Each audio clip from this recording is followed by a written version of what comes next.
I pledge allegiance to the flag of the United States of America and to the republic for which it stands, one nation, under God, indivisible, with liberty and justice for all.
Welcome to this event marking the annual day of commemoration in memory of the victims of the Holocaust. and a special welcome to one of the survivors of the Holocaust, Mr. Norman Frajman. We are here to remember 6 million Jews who were deliberately murdered by the Nazis. We are here to honor and to give voice to 6 million souls. In the 12th century, Maimonides wrote, "We each decide whether to make ourselves learned or ignorant, compassionate or cruel, generous or miserly. No one forces us. No one decides for us. No one drags us along one path or the other. We are responsible for what we are." On December 9, 1948, the United Nations General Assembly adopted the Convention on the Prevention and Punishment of the Crime of Genocide, and on December 10th, it adopted the Universal Declaration of Human Rights. We might believe that after the Holocaust, the atrocious crimes stopped. In Rwanda, Darfur, Cambodia, and other places throughout the world, humanity was wounded again. 76 years after Auschwitz, we remember. Together we'll build respect for human rights and for intercultural communication, and we give voice to the unheard through the survivors. By speaking against prejudice, injustice, discrimination, violence, and religious intolerance, we want to reiterate our commitment of making the world a better place through education.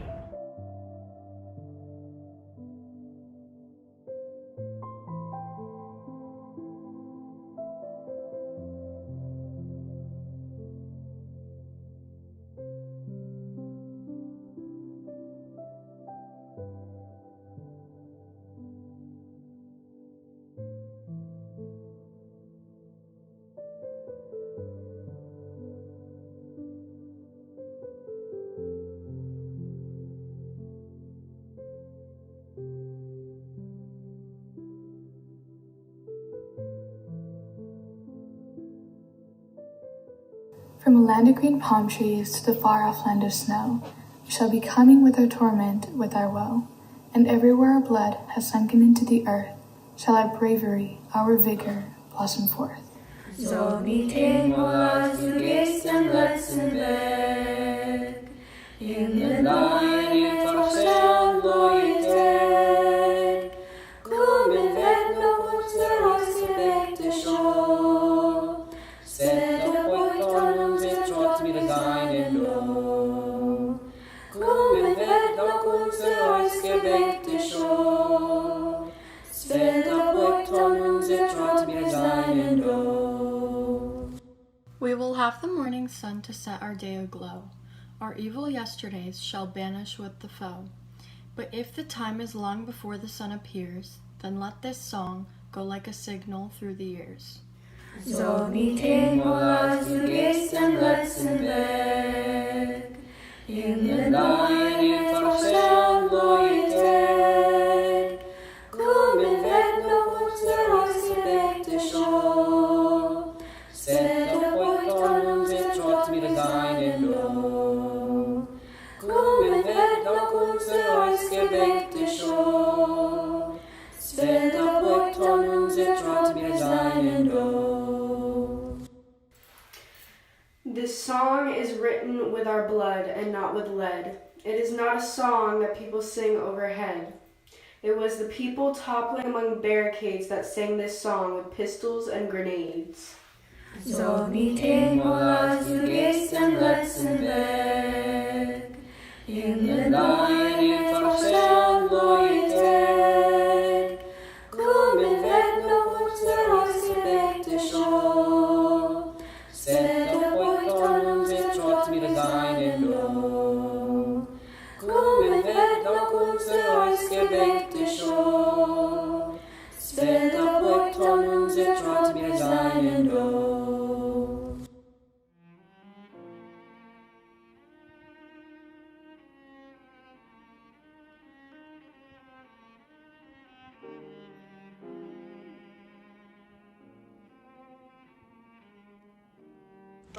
The very last, so richly, brightly, dazzlingly yellow. Perhaps the sun's tears would sing against a white stone. Such yellow is carried lightly way up high. It went away, I'm sure, because it wished to kiss the world goodbye. For 7 weeks I've lived here, penned up inside this ghetto, but I have found my people here. The dandelions call to me, and the white chestnut handles in the court. Only I never saw another butterfly. That butterfly was the last one. Butterflies don't live in here in the ghetto.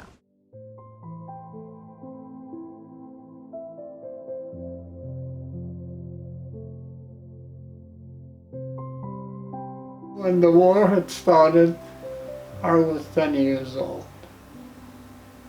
And I was born in the city of Warsaw, where my whole family, that included my grandparents and my aunts, uncles, and we all concentrated in the city of Warsaw.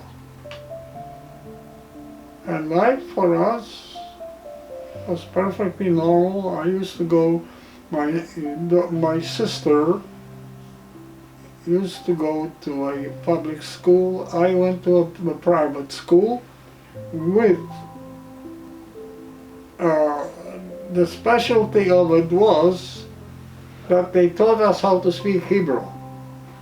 It has nothing, not religious-wise, because I was destined to go to Palestine, where I had my grandparents and two of my aunts and an uncle went there in 1929. And my destination, according to my parents, was when I grow up, I'll go there. So they prepared me, and I went to a private school in Warsaw. And up until the first day of the war, I was at school, and the first day of the war was September 1 of 1939. This is when Poland was attacked by Germany, and right there already things were starting to be abnormal. We evacuated the city because it was under constant bombardment, and we became overnight refugees, not knowing where we're going. And the government of Poland advised us to go towards the Soviet Union, eastward of Warsaw, which we did, traveling strictly at night. You could not travel in the daytime because anything that moved was shot at by the German Air Force. They were very efficient about it. And eventually we wound up in the Polish part of the Ukraine, and my parents decided that we're going to winter through there.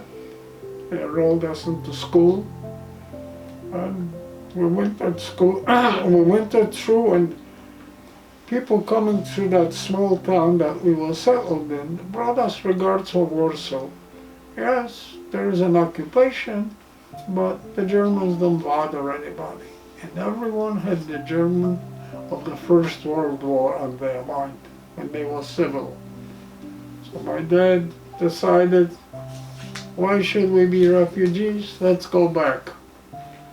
It was not a simple matter because Poland has been divided into two parts. The eastern part was given to the Soviet Union, the western part to Germany. It was a border that it meant for us to smuggle it.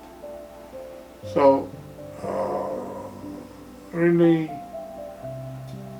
according to the Polish government, to the propaganda, this war was not going to last more than a month or two, and Poland is going to come out victorious. That was the most foolish thought, because in comes an organized army of the Germans, fully motorized, and the Polish army's got horses to fight with. But look, we decided, my parents decided that we're going to go back, and we were going to smuggle this border, unfortunately to be caught by the Russian border guards, and we were put in a makeshift jail. And then after like 3-4 days, they took my father out separated him for us. And I said, that night, I was not to see my dad in 22 years. I did communicate with him after the war that I found he's alive, but I could not sit across the way from him because our lines crossed. And we went back to Warsaw. You know, when we had to take a train from the border town into the city of Warsaw, and there were designated trains for Jews only. I was 11 years old, and to prove to you how undeveloped my mind was, I said, hey, we've got our own railroad. How much better does it get? Little did I know the consequences. I was just a child. And of course we get into Warsaw. Our apartment is occupied by strangers. So with some persuasion they gave us back one of our rooms. But the whole family was happy that we came back, etc. And from there on, things were fairly okay, up until the fall of 1940, when the Germans decided to create a ghetto. So tell us more about the Warsaw Ghetto and the Warsaw Ghetto. They designated an area that would hold 125,000 people. But because they were clearing out the little shtetls, the little towns around Warsaw, and there was an influx of German refugees, and suddenly the population swelled to close to 500,000. I think it was 450 some odd thousand people living there. Created enormous problems. Starvation, and what was really, it was a disease called typhus that was so prevalent and very life-threatening. And people were dying literally in the streets from the disease, from cold, from starvation, and things became very abnormal and that was only the beginning.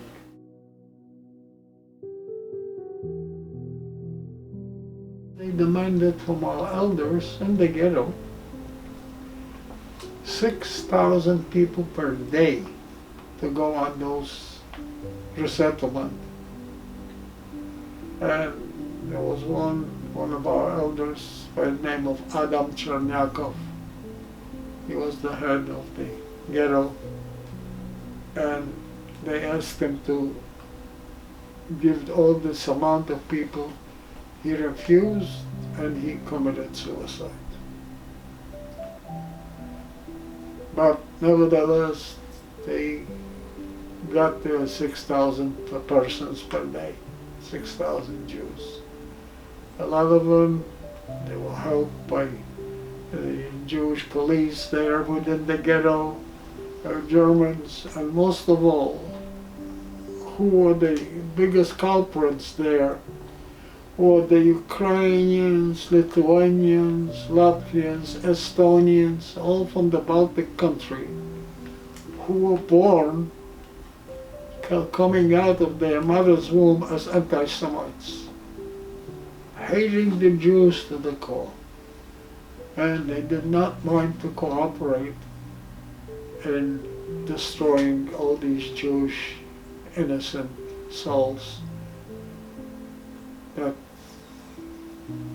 life became absolutely worthless. I were to tell you horrors within the ghetto that would make your hair stand up on end. People were dying every day. There was men-drawn carts going from gutter to gutter picking up skeletal remains.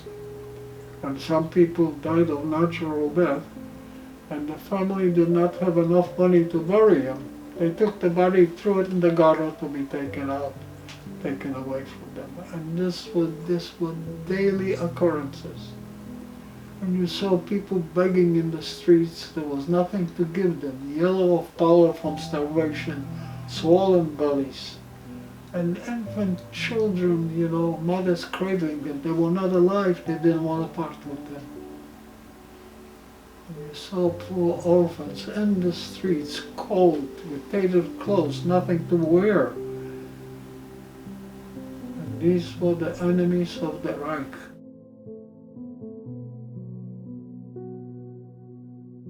The Germans, they were masters of deception. Not a true word came out of my mouth. They instituted a resettlement program, presumably send us out so we can have food, work for the elders, schools, and they just lie after lie. And most of the people out of Warsaw went not further than 60 or 70 kilometers from there into a camp called Treblinka. And a transport of 6,000 came in. Within an hour, there wasn't one person alive. They were very systematic about it. And we, at the beginning, we did not know what's happening. Trains were going loaded and coming back empty. And they started to follow them and brought back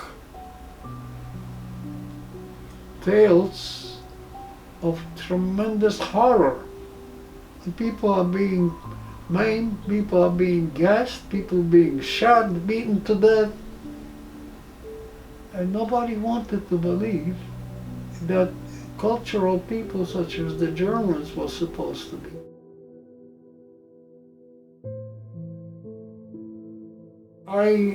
For the last few days I stayed with my mother. She worked in a place that was absolutely necessary to the German economy. They were making parts for the airplanes. Yet, it was more important to kill that Jew than to keep him flying. And I was taken out with my mom. We were taken to a place called the Umschlagplatz in Warsaw. And from there, we were just thrown into a freight car that normally would hold maybe 40 people, so there were 120 of us in there. And you know, the distance was maybe 70, 80 kilometers, which normally when I was on a march or living, I wanted to see how far it is. It was 4.5 hours by bus, but they kept us a few days there. Why? There were transports ahead of us that were not taken care of or not killed off. So we spent several days and nights without food. When we arrived in the town of Lublin, which is like maybe 5 kilometers, 4 kilometers from Majdanek, 12 people did not survive the journey. For the journey we got 2 buckets. 5-gallon bucket of water and an empty 5-gallon bucket to empty too, for sanitary reasons, for 120 people. You know, you can go without food for a while. It's not pleasant but tolerable. When you go without liquids, your body starts to dehydrate and starts closing down. So this is what was happening in those wagons. So I don't mind telling you that I, as well as some others, were forced to drink our own urine until we arrived to that place in Lublin. They took the dead bodies out of the wagon and they walked us in columns of 5. And I was marching alongside a person I knew from Warsaw, a religious man, and we recited a prayer. It's called the Widui, and this is a prayer for before a person dies.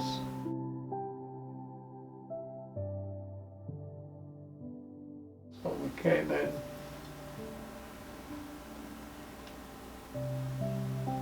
I went suddenly to a place that barbed wire, mines, signs there, patrols, Germans with dogs, watchtowers, and we didn't know where we were. So they kept us there overnight. In the morning, a visual selection. What does that mean? People who didn't walk straight, had gray hair, wore thick glasses, older people, pregnant women.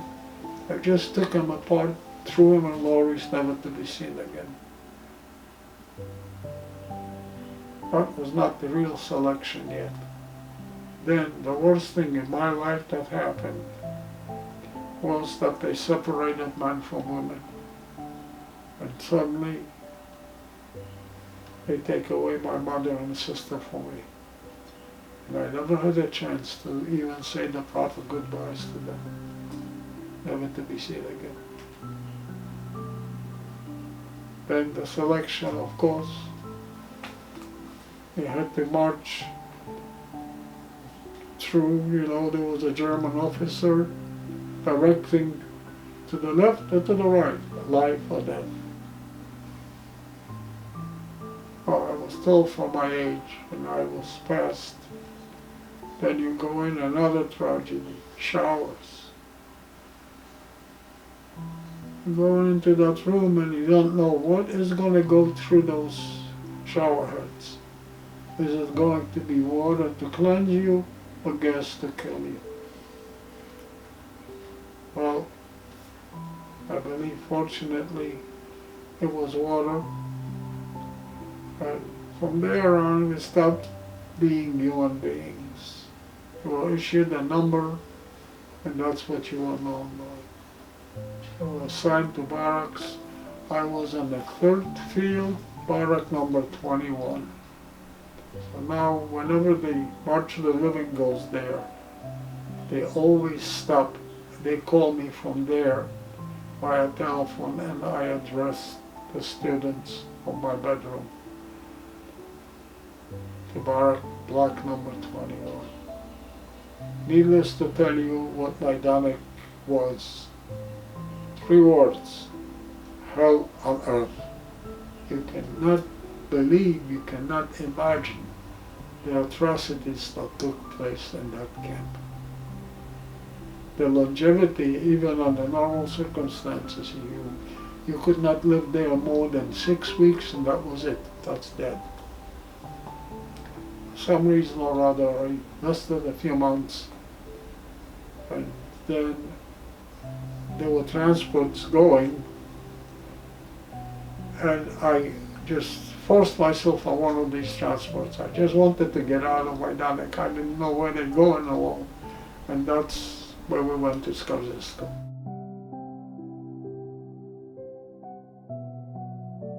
Couples, they were human satans. Is that the proper expression for them? They had all the might over you. They could kill you without even, there were so many hangings and maimings in my Danik that I've never seen in my life. It would just, a person meant nothing. To hang you or to club you over the head with a 2x4, whatever it is. So what? So you're dead. They bury you and throw you in the crematorium and that's it. Life was meaningless, period. They were criminals, number one. Okay. And some of them were sentenced by German courts Rather than to go to jail in Germany, they sent them into Cologne because they were deranged. They were murderers.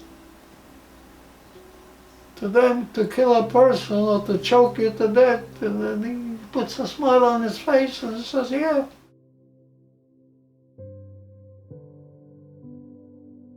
Food, forget it. They gave you a loaf of bread, a kilogram, for 16 people. Once a week they would give you a quarter pound of margarine, also for 16. I never ate my margarine because I was parched. I was like, my skin was just absolutely, I forgot what they call it, and I just smeared that stuff on it. Where did I learn this? I don't know. It's just a matter of wanting, of self-preservation. And to get out to Majdanek,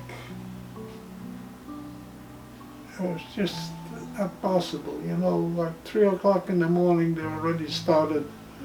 I had to go out, and the roll calls every day, 3 times a day they counted you. Always being afraid that you're gonna run away. Oh, these shoes here that you see. Well, these are not original, but this is what we wore. And the problem with this is, if you walk with this on snow, you don't have leverage, the snow sticks to it, and you get varicose veins. And once you want to go into a hospital with varicose veins, that was it, you never came out. Anybody going into that hospital, that was it, a one-way trip. So, it was meant for me, it was a God-sent gift for me to get out. We come into Majdanek, and there is very lush grass growing there.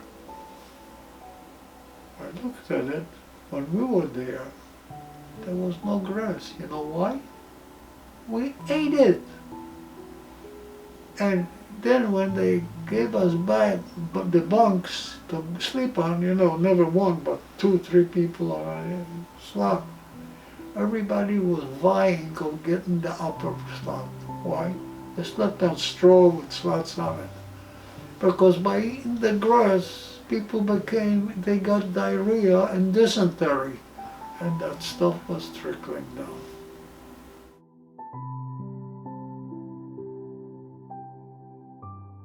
Well, Skaržisko, as I mentioned, was a factory. There were 3 different places. And when we came in, the barracks were not ready yet, you know, so we all had to sleep, of course, one on top of the other. And just I might mention to you that who were our best friend? Well, what? Not who, what?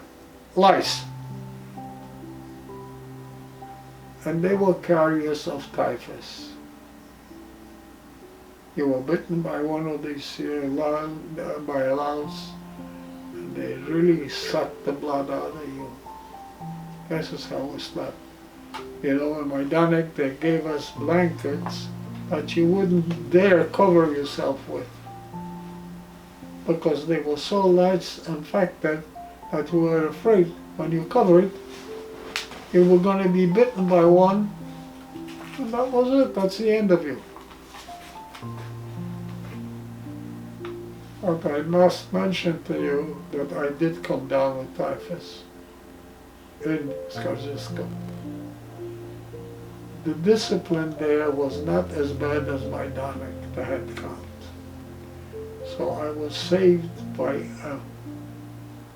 one of my friends, was a carpenter, and he really threw me into his workshop, hid me under with the wood shavings, and threw out the selection, and thereby saving my life. How I came back to my strength, it's also an act of providence.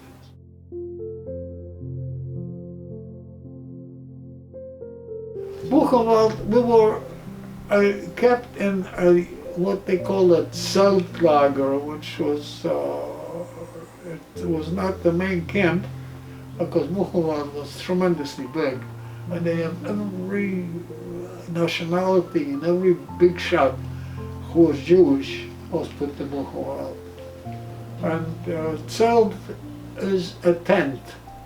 We were in the tent camp for quarantine, and you know that Buchenwald really was led by political prisoners.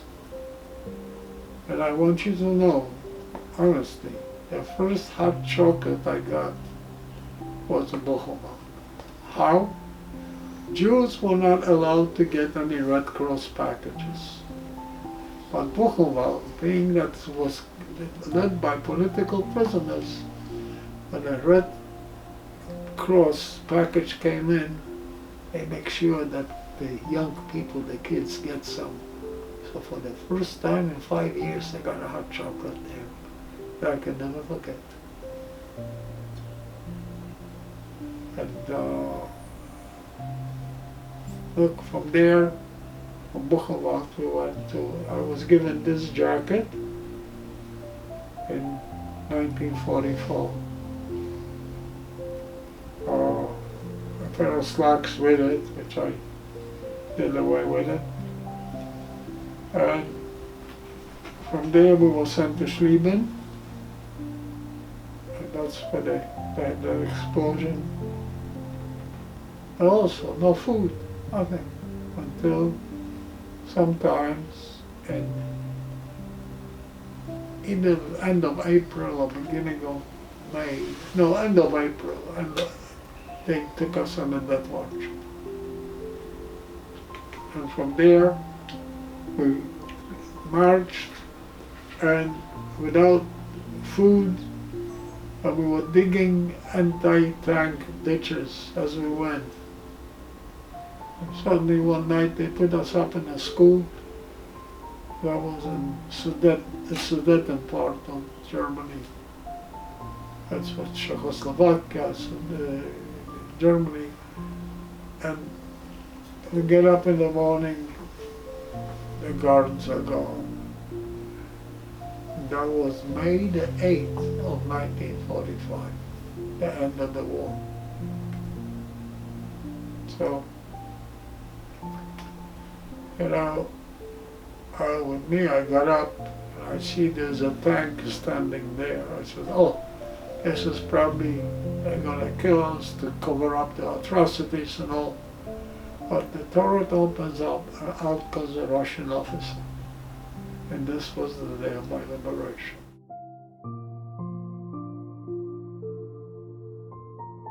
Well, after liberation, you know, the first thing I did, I ran to Prague, Czechoslovakia, to see if any members of my family are left alive. Didn't find anybody, so I went back to the place where I was liberated, which was on the Czech-German border. And I speak Russian, speak German, and I got a job as an interpreter with the Russians. I was like 15 and a half, maybe 16, something like that. I stayed with them for a whole year, and from there it was time for me to leave. I went on a military train and I went into Berlin, and from there on already I started my trek. First I was in a kibbutz in Germany, and then I found an uncle in the United States, and my uncle came also to the States during the war with my cousin, his son Mark. And Mark enlisted into the US Army, and he was killed in Anzio. So I thought that maybe by coming to the States I might replace or ease my uncle's pain. It never happens. You know, you lose a child, that's it. But this is why I came to the States. But my destination originally, as a matter of fact, my kibbutz, my whole kibbutz, was on the Exodus.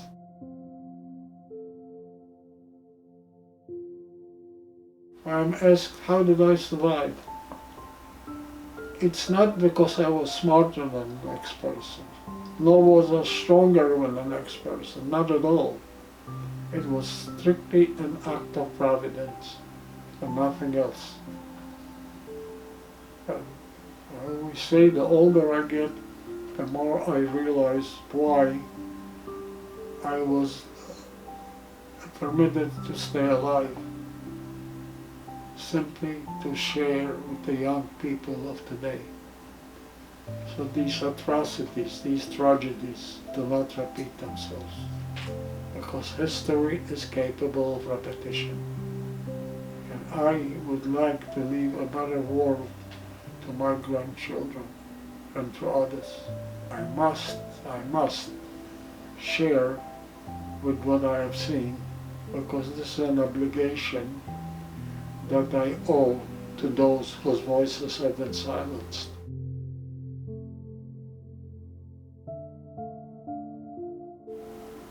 It was an obsession. And after the war, nobody heard about it. They didn't know this. Hey, there were 80 million German people.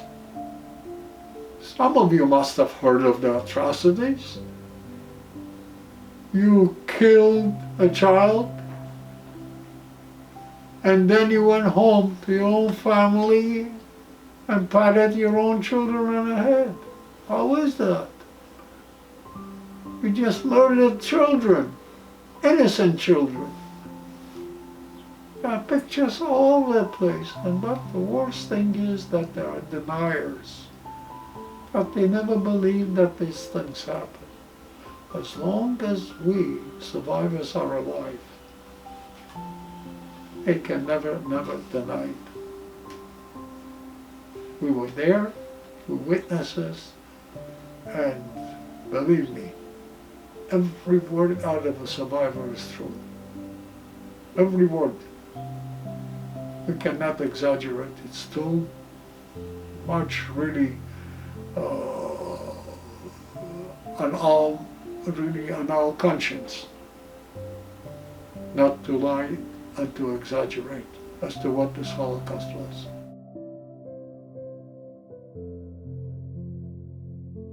It was a very strange reunion. I had animosity in me. I don't know why, and I want you to know that I am probably one in a million that has the privilege to have at least one parent alive. This luxury is not shared by many Holocaust survivors. Yet I probably, psychologically, I was very upset. But then I realized how lucky I am to at least have one person alive, one parent. I changed completely towards it. When I first saw him, as I said, I had strange feelings in me. Thinking, where were you in my formative years and all that? But I was too stupid, too young to realize. He probably suffered more than I, because in his mind, he lost a wife and 2 children, not knowing whether I'm alive or not. I've tried. My father settled in Israel, and I was there religiously every year to just make sure to see that he's comfortable. So I've been to Israel many, many times. I still have cousins there, family. But it has been a interesting, strange life. And this, as I mentioned, I am very much pro to share my information with the kids.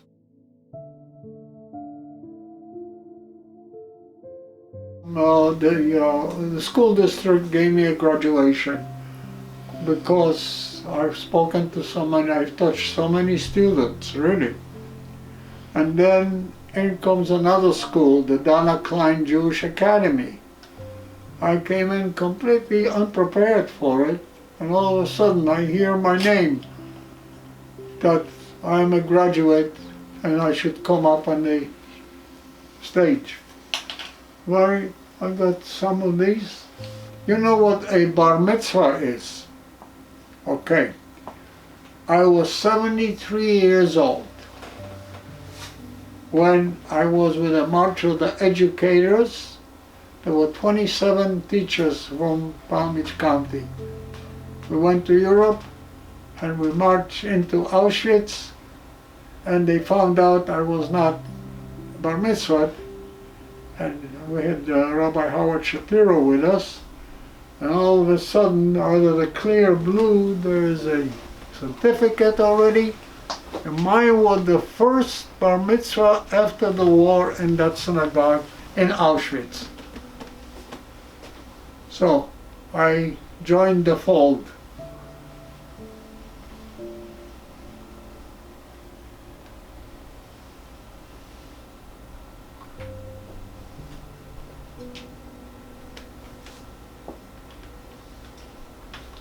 I was only 60 years old, late, but I made it.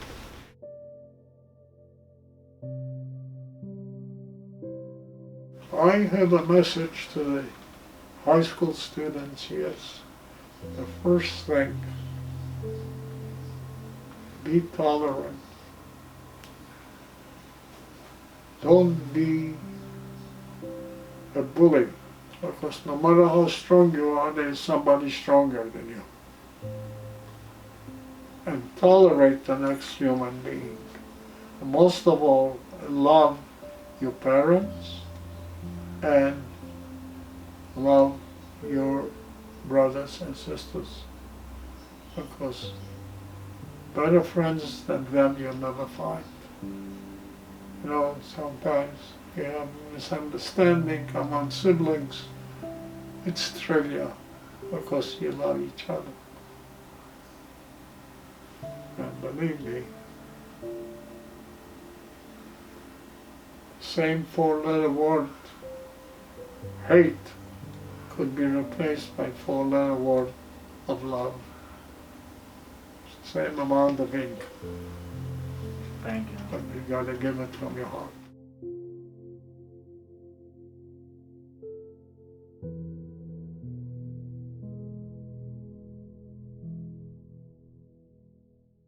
You, who live secure in your warm houses, who return at an evening to find hot food and friendly faces. Consider whether this is a man who labors in the mud, who knows no peace, who fights for a crust of bread, who dies at a yes or no. Consider whether this is a woman, without hair or name, with no more strength to remember, eyes empty and womb cold as a frog in winter. Consider that this is Ben. I commend these words to you. Engrave them on your hearts. When you are in your house, when you walk on your way, when you go to bed, when you rise, repeat them to your children.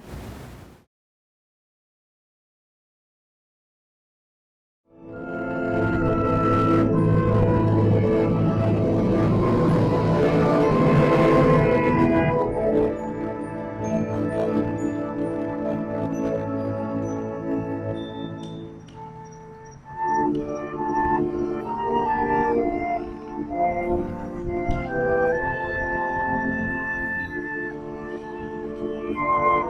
you.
In memory of the 1.5 million innocent children whose lives were extinguished in the cruelest way, a candle is lit. In memory of parents whose indescribable anguish of separation from their children was exceeded only by the torment of witnessing their murder, a candle is lit.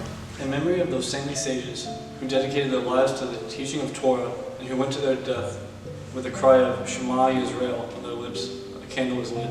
In memory of all the righteous among the nation who risked their lives to save and protect their Jewish brothers and sisters, a candle is lit. In memory of all the brave souls who perished, offering physical and spiritual resistance, not in expectation of conquest, but for the honor and glory of the Jewish people, a candle is lit.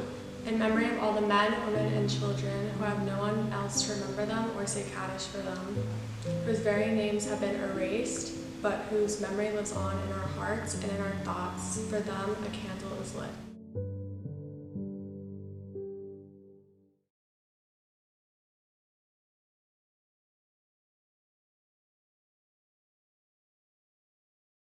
I would like to thank the entire Spanish River High School administration, Mr. White, Ms. Brewer, Ms. Carter, and our students for all their support. Also, I would like to thank Mr. Frajman and all our survivors for giving us hope. Let yourselves be inspired by the stories you heard or read. Carry them with you over the years and be the change we need for a better world.